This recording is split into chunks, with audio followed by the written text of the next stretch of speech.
Interview nomade. C'est reparti Hervé, deuxième partie de ton interview. On avait discuté la dernière fois pour un problème d'horaire, de timing. Voilà. Comment ça va aujourd'hui? Ça va bien, Ouais, là, en forme. tout va bien, le temps est beau, Ouais, c'est le froid sec, ouais. c'est le temps idéal en hiver. Ok. J'avais encore des petites questions, c'est pour ça qu'on remet ça. Ok, Je voudrais qu'on finisse avant de passer à la suite. On était resté sur les toilettes sèches. On était en train de parler de ça. ouais. Quelle limite toi tu mets au fait de développer les toilettes sèches sur une commune, sur plusieurs foyers, sur une ville?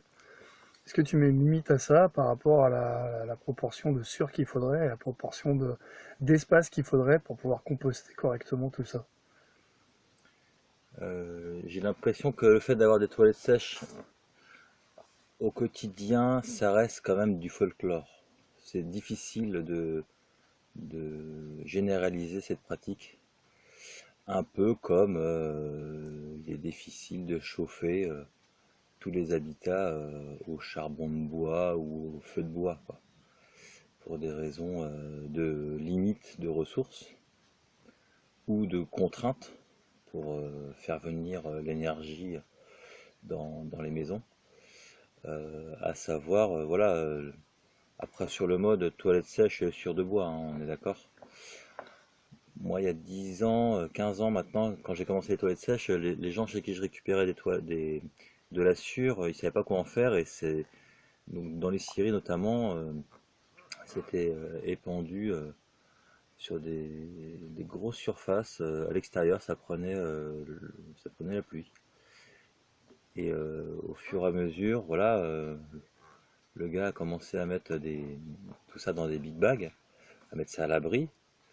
Et puis après, je me souviens avoir fait du stop et discuté avec quelqu'un qui s'occupait de la filière énergie-bois. Il me disait que ça commençait à devenir un peu tendu pour trouver de la sûre, et notamment pour faire des granulés de bois. En fait, la sûre, c'est pas un déchet, c'est aussi de la calorie pour faire des pellets pour les chaudières à bois, à pellets. Mm. Jusqu'à présent, nous, on utilise, on va dire, un sous-produit d'une production de menuisier ou de scierie, donc ça reste une valorisation d'un déchet, entre guillemets, vu que ce n'est pas un. Mais de là à se dire on va produire de la sûre pour pouvoir assumer les toilettes sèches, effectivement, Ouais. c'est comme rouler à l'huile de friture, quoi. Voilà, il y a une limite, quoi. Tu choisis, quoi. Ouais. J'ai pensé à toi d'ailleurs sur l'huile de friture, un petit aparté. J'ai vu un bout de reportage où les gars ils avaient généré toute une filière de filtres pour récupérer en fait de l'huile pour mettre dans des moteurs. Oui, Ils faisaient ça carrément dans des tonnes à eau de 1000 litres et plusieurs ouais. passages. Ça m'a fait penser à toi. Toi, tu as eu un véhicule qui a roulé à l'huile de friture. Bah, on a une station de filtration d'huile ici depuis longtemps. Ouais, J'ai fait rouler pas mal de vieux véhicules, beaucoup de Mercedes, des véhicules à pompe d'injection Bosch notamment. ok. La meilleure performance qu'on a pu faire, on a fait 1000 km avec un ancien bus scolaire en plein mois d'août et on a roulé à 100% d'huile. Et on se faisait d'école, hein, c'était vraiment dans le cadre de notre tournée d'éveil musical avec le bus. Ouais. Et dans nos étapes de ville, on récoltait de l'huile de friture pour découvrir la ville, de restaurant en restaurant. Voilà, ouais, on a dû récolter 300 litres d'huile dans la tournée là. Ouais. Et, euh, et à un moment donné, voilà, on a roulé, on a fait 1000 bornes À à l'huile de 100, à friture. 100%. Voilà. Ok. Mais on a changé les filtres à gasoil au bout d'un moment, quoi. On les a Ouais. quand même un peu bouchés quand même. Le moteur est un peu Voilà, encrassé. ouais. Est-ce que tu pourrais expliquer succinctement, avant de clore un petit peu cette partie, le principe des toilettes sèches, parce qu'on en entend parler, je suis sûr qu'il y a plein d'auditeurs qui vont en entendre parler, mais qui connaissent pas forcément peut-être le principe, ou voilà. En gros, si quelqu'un veut se lancer en toilettes sèches, pour faire ça chez lui, il faut qu'il ait quoi? Bah, déjà, le principe des toilettes sèches, c'est un système qui permet de remplacer la chasse d'eau par de la sûre de bois. Donc bah, déjà, ça fait 40% d'économie d'eau. L'idée, c'est aussi d'alléger les stations d'épuration ou les systèmes de enfin, les systèmes de, comment dire, Filtration. de filtration, ouais, d'épuration d'eau, quoi, même les systèmes individuels, on va dire. À savoir que c'est une solution d'assainissement, en fait. Le SPANC valide ça, quoi. Voilà, le compost de toilette sèche, c'est intégré dans les petits schémas des gens qui viennent faire une étude pour savoir si vous êtes aux normes au niveau du SPANC. Après, bah voilà, du coup, bah, parmi les choses qu'il faut avoir chez soi, c'est un compost avec différents bacs. Dans l'idéal, il en faut trois. Il faut un bac avec le compost qui est en cours, un bac avec le compost qui est en cours de maturation, et un bac avec, on va dire, des éléments organiques type paille, feuilles mortes, tonte, pour pouvoir faire, on va dire, différentes couches. On dit qu'on fait des lasagnes. Et un des éléments hyper importants du compost, c'est en fait de pouvoir mettre de l'azote à fond. Parce que les composts de toilettes sèches sont trop forts en carbone du fait de la sure. Et donc il faut rajouter de l'azote pour que l'équilibre soit à peu près bon et aussi pour que le compost monte en température. Un des enjeux, c'est d'éliminer les bactéries qui sont présentes dans les excréments, notamment l'Escherichia coli et l'entérocoque, qui sont la cause de mortalité dans les endroits où il n'y a pas de toilettes. Hein. Dans le monde, il y a 1 milliard de gens qui n'ont pas accès aux toilettes. Donc voilà, les mouches font circuler toutes ces bactéries. Et donc un des enjeux, c'est voilà, d'éliminer ces bactéries. Et ça s'élimine grâce à la montée en température. Donc la tonte de pelouse, dans les 4 jours où c'est tondu, bah, ça monte en température jusqu'à 70 degrés. Donc ça, c'est un des enjeux. Il faut un peu de place. En même temps, c'est que 3 mètres carrés. Si tu fais ça bien, tu peux gérer les odeurs pour pas qu'il y ait de nuisance au niveau des voisins. C'est qu'une question de bonne pratique en fait. Donc c'est 3 mètres carrés pour 3 bacs de 1 mètre carré. Ouais, c'est ça. Et après, bah, fabriquer des toilettes sèches, c'est assez simple. Il suffit de partir sur la base d'un récipient, même de plusieurs, parce que l'idée c'est d'avoir un petit lot pour pouvoir, comment dire, mettre certains bacs en attente. Comme ça, le jour où le bac est plein, en fait, t'es pas en urgence de se dire, il faut absolument que j'aille au fond de mon jardin faire mon compost, sinon je vais me chier dessus, quoi. En gros, donc il vaut mieux avoir 3-4 bacs d'avance. Comme ça, tu fais ça quand tu es disponible, et puis au lieu d'y aller pour un bac, tu y vas pour 3. Ouais. Et puis après, c'est que de l'ameublement, on va dire. Hein. Mais dans l'idéal, faut prendre minimum 30 litres, maximum 50 litres en poubelle. Et poubelle noire de 80 litres, c'est trop haut. Voilà. C'est trop lourd. C'est trop lourd, c'est trop haut, même si c'est moins cher. Donc voilà. Après, bah, faut mettre une lunette, envoyer tous les accessoires pour que ça soit confortable. Enfin, ça peut être les mêmes repères visuels qu'une toilette classique. Ouais. Et une fois que j'ai tout mon compost, j'en fais quoi? Et ben, tu peux le valoriser pour faire du jardin, pour mettre ça dans les haies. Après,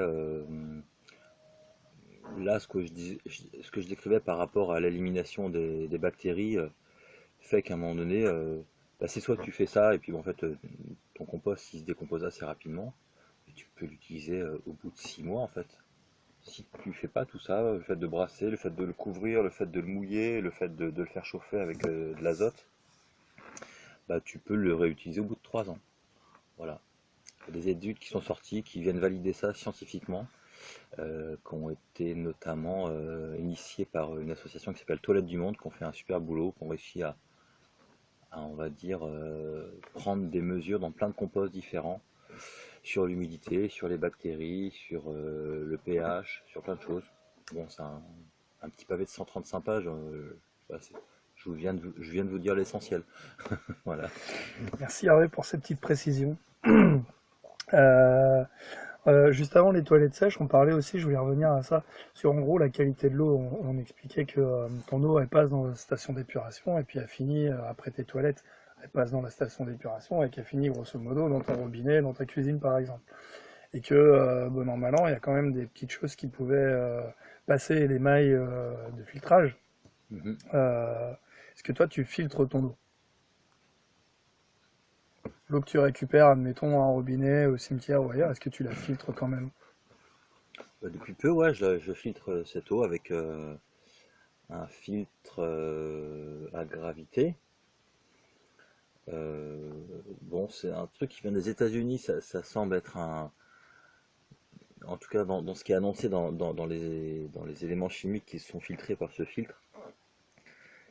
Tu sens que aux États-Unis, ils ont la problématique des gaz de schiste des éléments, enfin on va dire des techniques d'extraction du gaz de schiste, à savoir la fracturation par eau, quoi, Mm. qui fait qu'à un moment donné, bah, t'as les eaux qui sont polluées aussi bien par les éléments de fissure, soit de l'arsenic, soit du gaz, soit bah, du pétrole en fait. Parce que voilà, ça filtre des métaux lourds et tout ça. Après, je sais pas, ça a l'air d'être un peu magique. J'ai pas envie de dire de marque, mais enfin voilà, les gens ils se débrouilleront pour trouver des Ouais. filtres. Bon, on en voit plusieurs avec du charbon actif notamment dedans, on peut les remplir. Ces cartouches en céramique en gros, et puis t'as de la gravité, ça filtre, petites aspérités de la céramique, et effectivement c'est peut-être un peu magique, quoi. C'est peut-être un peu magique, je sais pas. Mais c'est vrai que pour avoir fait des visites de stations d'épuration et d'usines de production d'eau potable, ça, ça m'a permis de vachement relativiser la question de l'eau en fait, comment est produit l'eau. C'est beaucoup de, comment dire, c'est de la filtration qui est, qui est partielle, on va dire, quoi. Ça filtre pas beaucoup de choses finalement. Ah, t'as pas la mémo à la sortie qu'à l'entrée, non? Ouais, non mais, enfin voilà, après,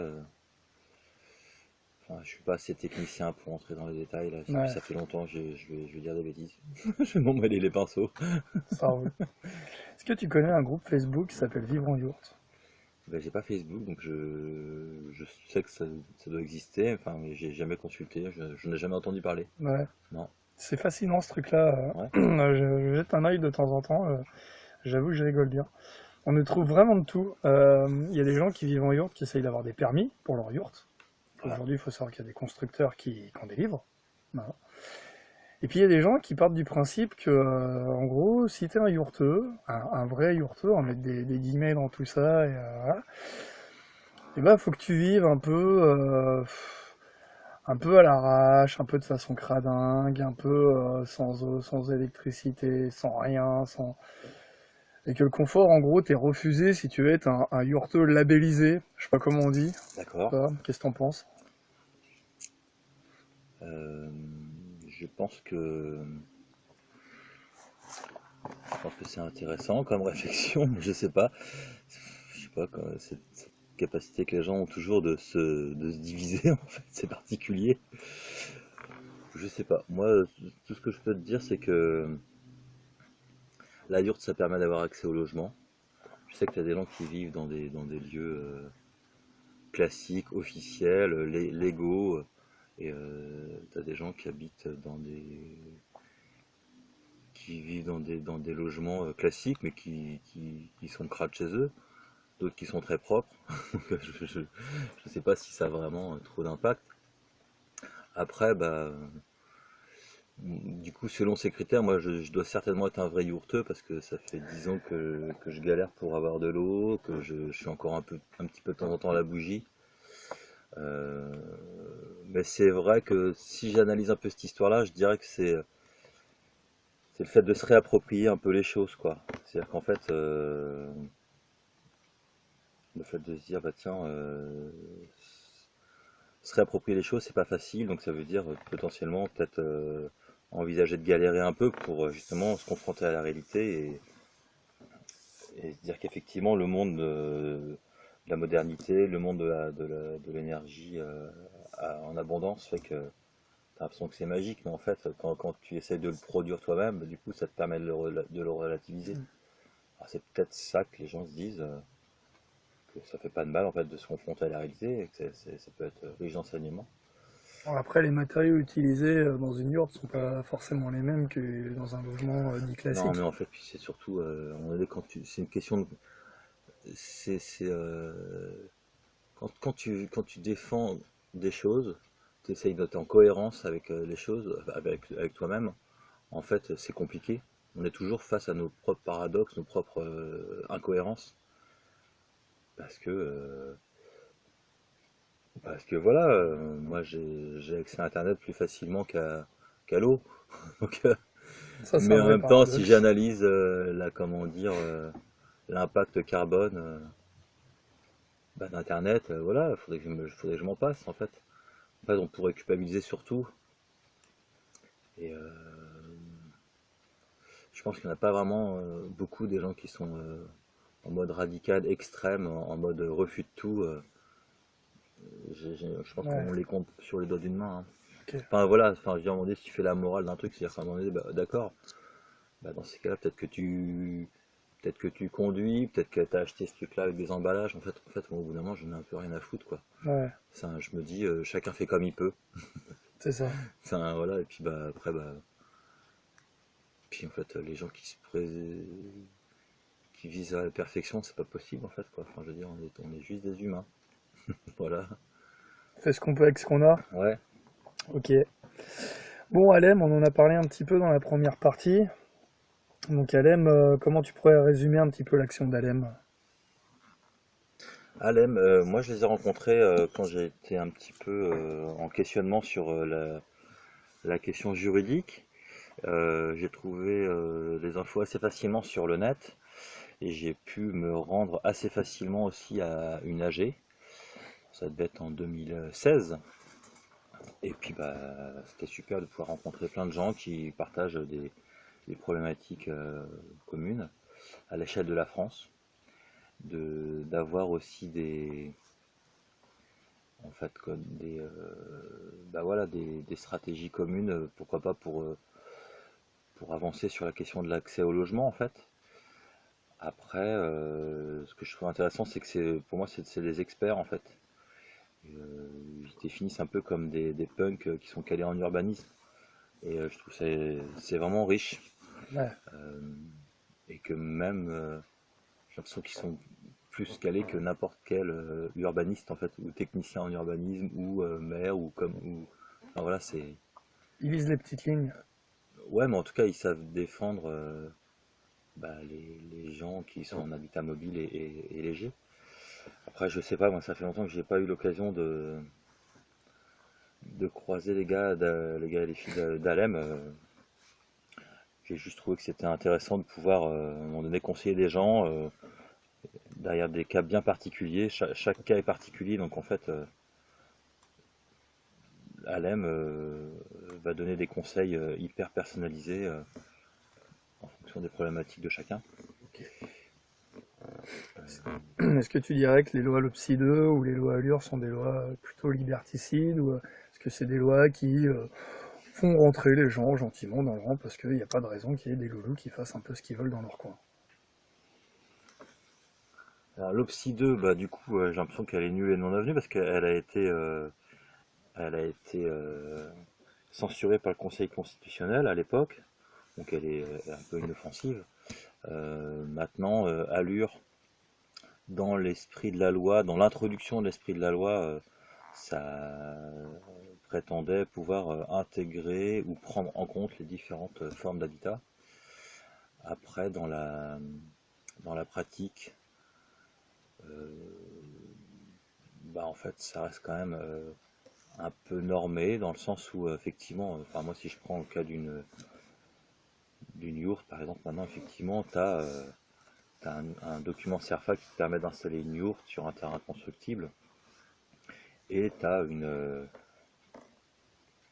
exception qui permet d'installer une yourte sur un habitat, enfin sur un terrain naturel, forestier ou agricole, mais c'est selon la subjectivité d'une commission en fait, qui dépend de la préfecture, qui s'appelle la CDPENAF, et qui est un organisme qui gère la consommation des espaces agricoles et qui est composé de notables, on va dire, plutôt en lien avec la chasse, l'agriculture intensive, et c'est pas forcément,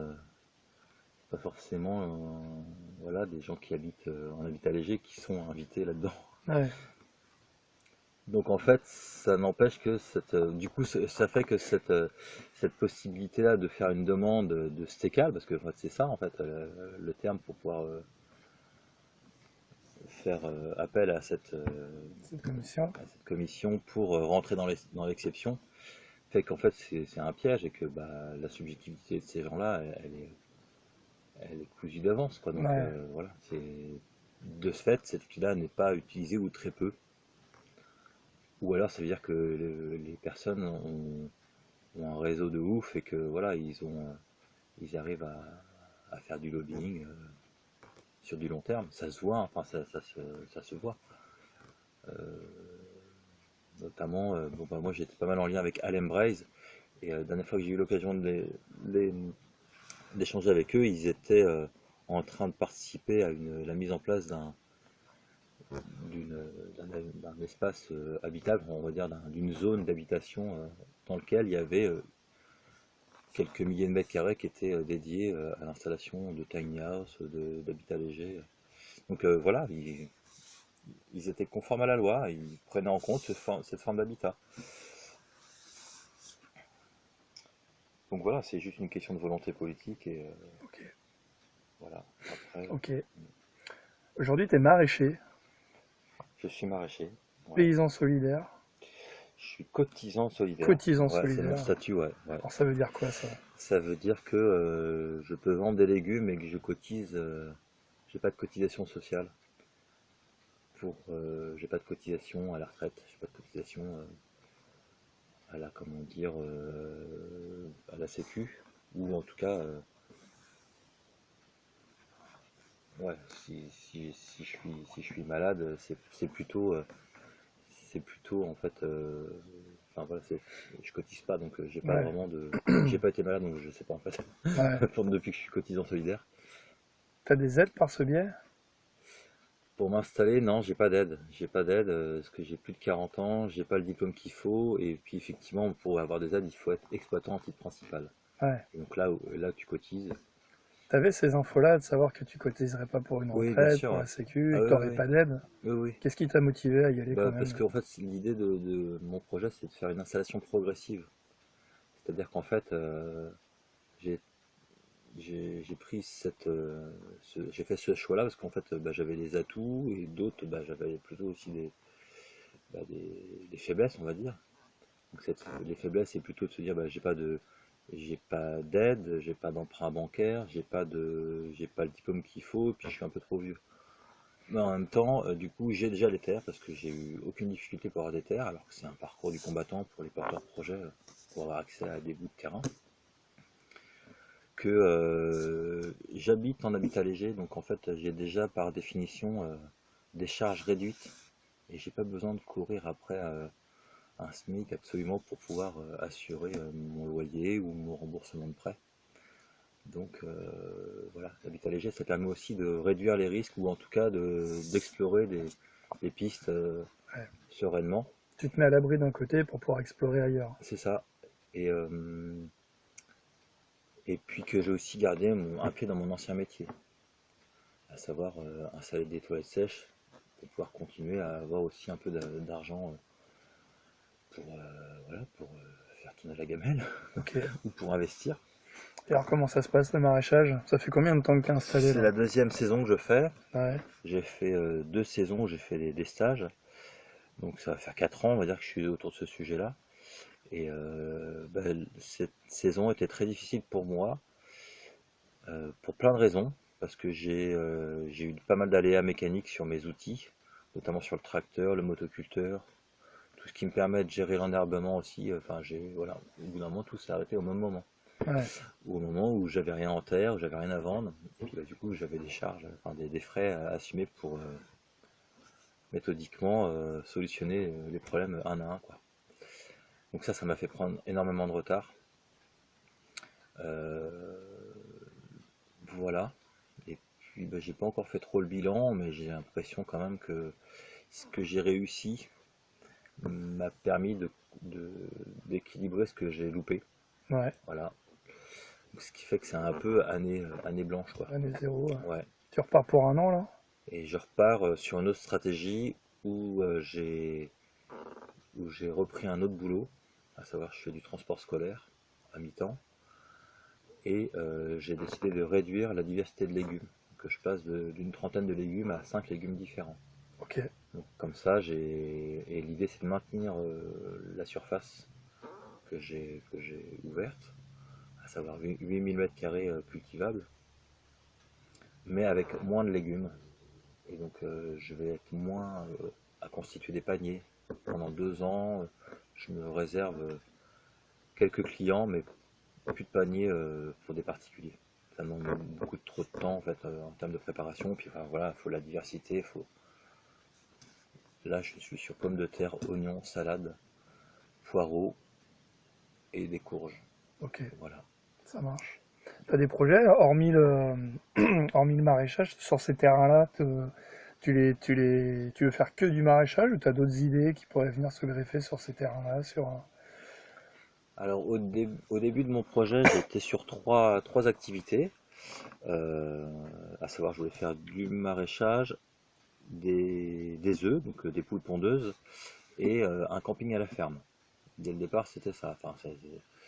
Et donc, j'ai fait des stages un peu autour de ça, notamment pour les poules pondeuses. Ça m'a permis de voir qu'en fait, si je voulais valoriser mon temps de travail, il fallait que je puisse produire les aliments que j'allais donner aux poules. Donc, ça impliquait un certain type d'outils, ou en tout cas une assise financière pour déléguer le fait de semer des céréales et des légumineuses. Et puis, il faut aussi de la surface, quoi, ouais, que j'ai pas et que je ne sais pas si je l'aurai un jour. Donc j'ai mis ça entre parenthèses. Et puis bah, le camping à la ferme, il y a plus de possibilités, on va dire. Déjà parce que bah, il y a quelques bâtiments qui me permettraient dans la ferme d'accueillir en fait, enfin de faire des sanitaires pour être aux normes sur un projet de camping à la ferme. Et puis bah, j'ai quelques habitats en fait. Déjà j'ai des solutions d'habitat entre le bus, quelques caravanes. Enfin, en gros il y a 6 emplacements quoi. Voilà. ok, Et donc bah, là-bas c'est la, les douches, les toilettes. ouais, Et donc je suis en train de réfléchir à ça déjà ok, dans les travaux à venir, dans les finances à trouver pour alimenter ça. C'est vrai que, bon, au bout d'un moment, en fait, mon métier d'animateur va revenir assez rapidement, parce que l'idée c'est aussi de pouvoir transmettre, faire l'accueil à la ferme, c'est-à-dire c'est pas simplement donner une prestation d'hôtellerie, en fait, c'est aussi parler de mon métier, et puis bah, d'écologie, enfin voilà. ça marche. Ça me fait penser, t'aurais pas un projet peut-être si tu veux pas en parler, mais de formation aux toilettes sèches? Alors ça oui, on a cette envie-là avec les collègues de pouvoir développer ça, parce qu'en fait on se rend compte qu'il y a de plus en plus de demandes en toilettes sèches, Ouais, qu'il n'y a pas tant de prestataires que ça, que voilà, même les prestataires sont plutôt en comment dire, enfin ils se démotivent en fait au fur et à mesure, ou alors c'est soit c'est des gros prestataires qui eux ont des diffusions à l'échelle régionale ou nationale, et donc nous on se disait que voilà, pouvait pas répondre à toutes les demandes et qu'à un moment donné, il fallait qu'on forme les gens et qu'on les invite à être autonomes. Donc aussi bien sur connaître en fait le fonctionnement des toilettes sèches, sur des apports théoriques, et puis bah, tout simplement aussi bah, construire des toilettes sèches en fait quoi. Et nous on est en train d'imaginer, d'accueillir dans l'atelier des chantiers pour aider les gens à construire la toilette sèche. Et on a des différents modèles à leur proposer selon leurs contraintes. ok, Voilà. super ça. Mm. On va faire de petits détours, on se dirige gentiment vers la fin de nos échanges, fin de l'interview. Fait de Bretagne, donc c'est situé tout à côté de Notre-Dame-des-Landes Ouais. et de la ZAD. Mhm. T'as des nouvelles? J'ai des nouvelles de la ZAD. Ouais, Oui, plus ou moins, ouais. Ah ouais. Qu'est-ce que j'ai comme nouvelles de la ZAD? J'ai des nouvelles, bah, plutôt des copains qui ont quitté la ZAD, c'est surtout ça, quoi. Il y a eu quand même pas mal d'occupants qui ont. Il y a eu pas mal de scissions en fait, hein, au moment des expulsions, ce qui fait que il y a des gens qui ont quitté la ZAD, d'autres qui sont restés et qui ont joué le jeu des projets agricoles à mettre en place pour pouvoir justifier de rester sur place ou d'utiliser des terrains agricoles ou des hangars ou des fermes, enfin voilà. Je sais qu'il y a des associations qui ont été créées pour soutenir cette dynamique-là. Moi, je me suis détaché un peu de tout ça, parce que j'étais aussi en lien avec la CIPA, parce on participait en fait, à la mise en place des toilettes sèches sur les événements de l'été, organisés par la CIPA. Et donc, l'année de l'abandon de l'aéroport, moi, c'était ma première année en tant que maraîcher. C'est-à-dire qu'en fait, j'entendais, quand j'étais en train de faire mes premières plantations, j'entendais les bombes assourdissantes au loin. Et je savais, pour avoir participé en 2012, qu'il fallait pas que j'aille là-bas, parce que j'allais me détourner de mon chemin, quoi. Donc, voilà, il fallait que quand tu as 7000 plants d'oignons qui arrivent, et que voilà, c'est pas les zadistes qui vont venir t'aider. T'as des choix à faire. Voilà, donc je tenais la boutique, quoi. Mais bon, en 2012, j'étais bien présent, faire de la musique, rencontrer plein de gens de la France entière, c'était super. Ok. Mais sinon, après, la CIPA, elle est plutôt dans un travail un peu de mémoire, Ouais. parce que j'ai l'impression quand même que ça a inspiré pas mal de gens dans le monde, en France, ou des mouvements. Enfin, il y a eu plein de ZAD qui se sont créés.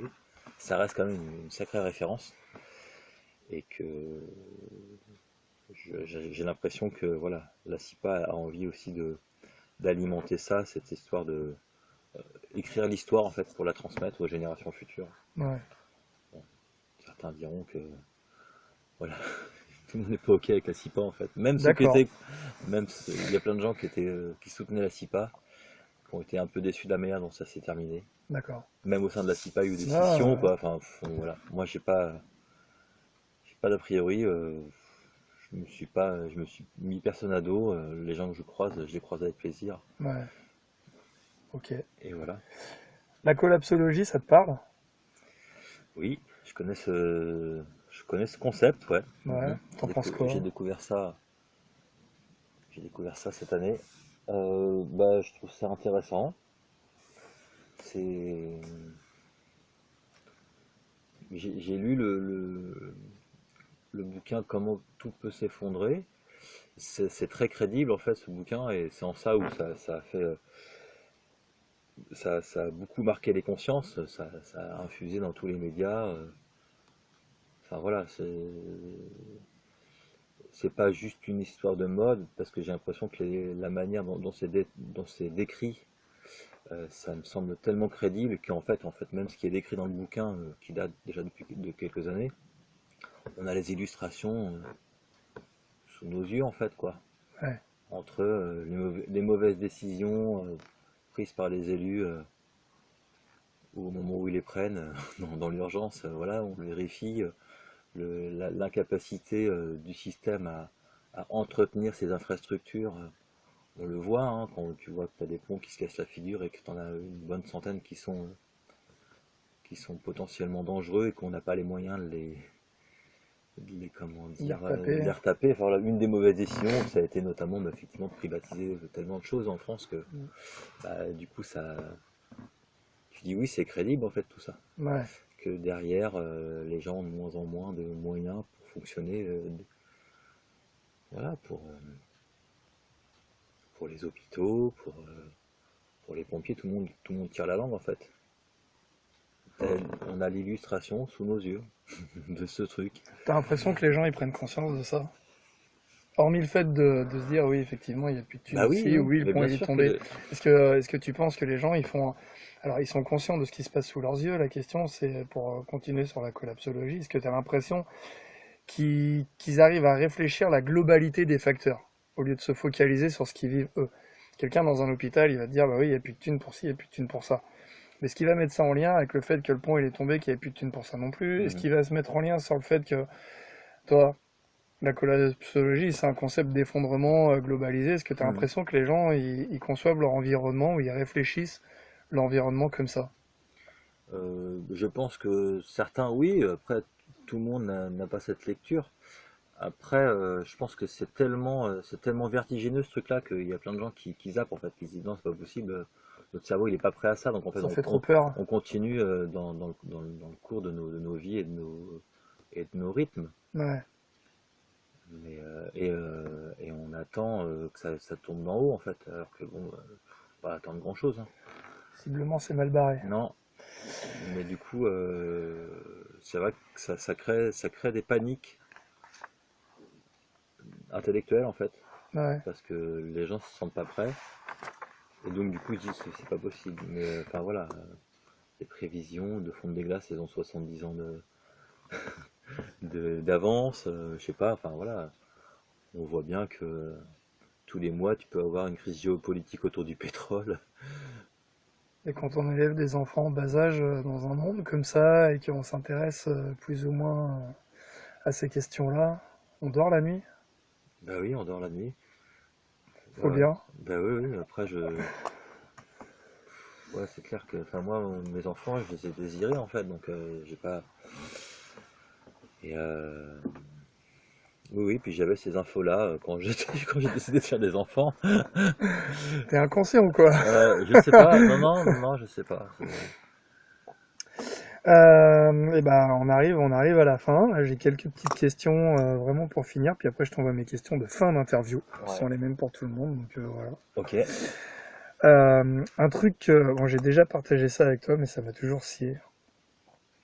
Tu vis en yurt, t'as toute ta vie, voilà, t'as fait plein de trucs, t'as voyagé, t'as été en bus, là tu vis en yurt, il n'y a pas de loyer, pas de facture d'eau, d'électricité. Pourquoi tu t'embêtes quand même à te lever le matin, à aller bosser, que ce soit au champ ou ailleurs, et pas juste avoir ton petit potager, peinard dans ton coin, histoire de faire vivre ta famille, d'avoir de quoi manger? Ça m'a toujours fait marrer, et je sais qu'on est raccord, enfin voilà, on en a discuté, mais ça m'a toujours... s'il y a un mec qui devrait être peinard dans son coin, dans son hamac, à regarder pousser ses patates, ça devrait être toi. Mhm. Pourquoi tu le fais pas, quoi?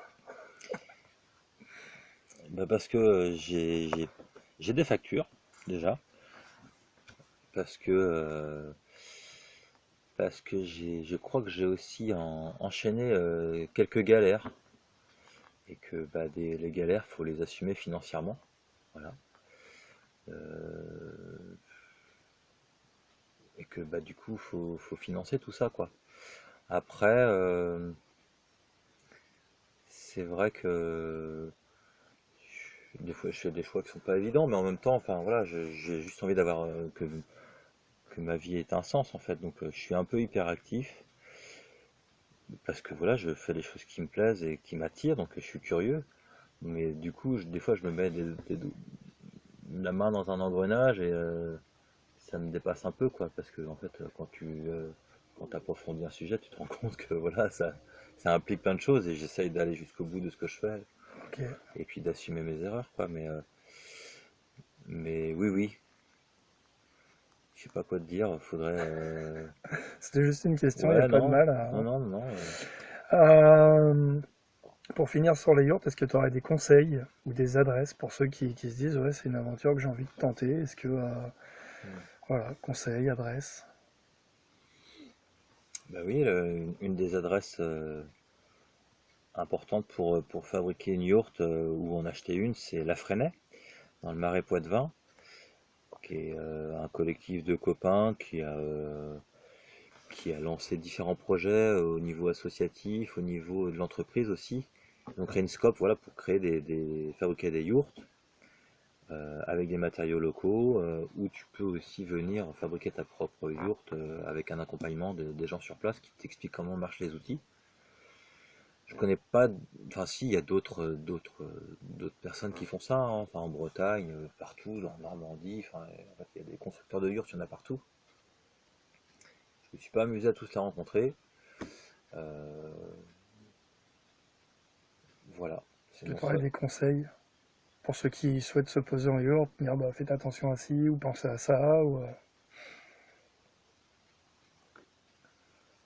Bah, j'ai presque envie de dire,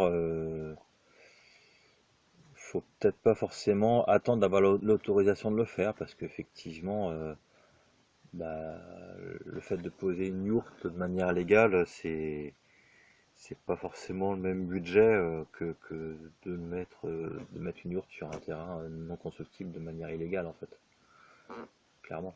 Effectivement. Et donc, faut pas forcément attendre l'autorisation, faut avoir un peu d'audace, ou là, enfin voilà. Et après, il y a un très bon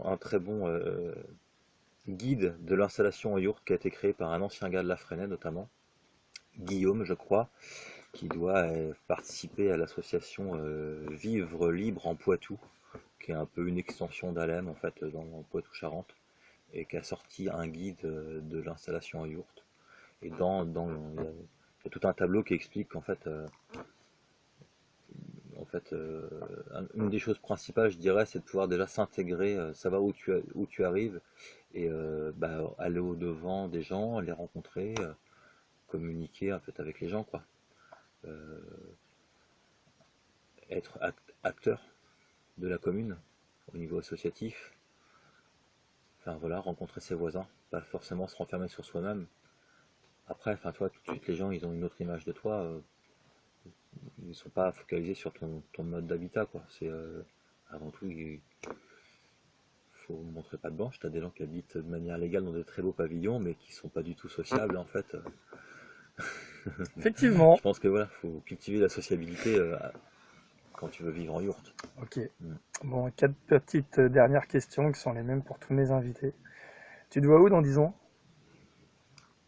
Et bah dans 10 ans, je me vois ici encore, mais plutôt l'idée ce serait de pouvoir plutôt de reprendre le voyage un peu plus quand même. Ouais, Ouais, reprendre la route. ouais. Et puis écrire et faire des chansons. Voilà, c'est ça Cool. pour mon projet pour la cinquantaine. Je reviendrai dans 10 ans. Ouais, c'est ça. Est-ce que tu as un livre qui t'a un peu guidé dans ta vie, un truc qui t'a un peu transcendé et que tu souhaiterais partager? Non, ah, si, mais c'est tellement cliché que ça me fait marrer de le dire. Vas-y, envoie. Non, mais ça me fait marrer. Euh, c'est un bouquin que j'ai eu quand j'avais 18 balais et que je préparais un voyage en Argentine, enfin où c'était un peu fou, je réalisais un rêve un peu fou, quoi. Et c'est L'Alchimiste de Paolo Coelho, qui est un cliché, Ouais, qui est un cliché où les gens se marrent bien en disant voilà c'est les bisounours, ce truc-là, mais ça n'empêche que le message est tellement puissant que voilà. ouais. Je crois que ça parle à tout Et le monde, moi hein. j'ai été élevé là-dedans en fait. On m'a pas dit passe un diplôme ou quoi que ce soit ou fait une carrière. On m'a dit réalise tes rêves en fait, réalise ta légende personnelle. Voilà. C'est beau ça.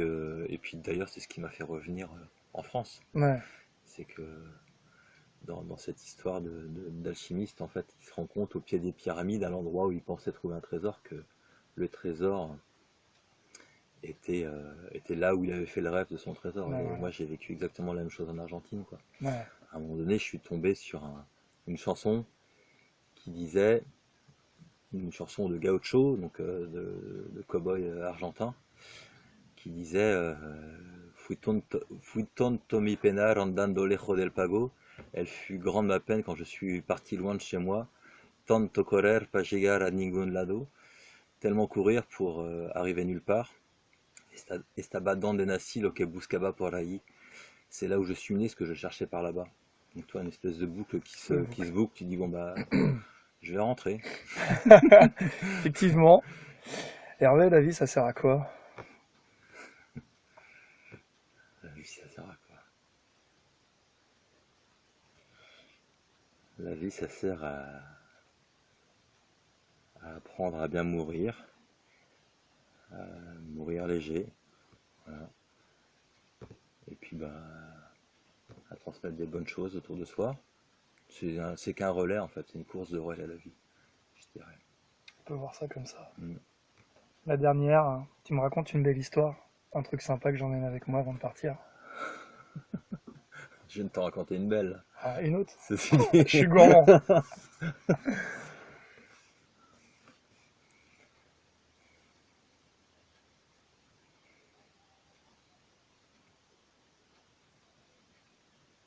Tu me prends un peu de cours. Tu me prends un peu de cours. J'ai tellement de belles histoires. Oh, une petite comme ça, histoire qu'on se quitte sur une note joyeuse, un truc sympa. Bah, notre rencontre, c'est une belle histoire, Karl. Ouais? Ouais, bien sûr, c'est une belle histoire. Vas-y, raconte-moi ça. C'était il y a un moment, ça. C'était il y a un moment, ouais. C'était il y a un moment. Ouais. Et ben, on s'est rencontrés, on était tous les deux animateurs. C'est ça. Donc voilà. Ouais. Et puis, bah, on se voit toutes les semaines depuis combien d'années maintenant? Je sais pas. Quasiment, enfin, je sais pas, depuis tout le temps en fait. Ouais. Peut-être que je raconterai ça le jour où quelqu'un m'interviewera, Mais c'est moi. ça, c'est toi qu'on doit interviewer. Ouais, Un jour, un jour. Hervé, merci. ouais, merci à toi, Karl. Voilà. Et pour tous les autres qui écouteront ça, eh ben, écoutez, je vous souhaite de prendre soin de vous.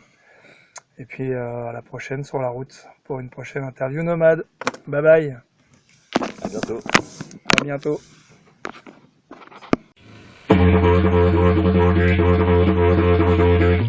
Interview nomade.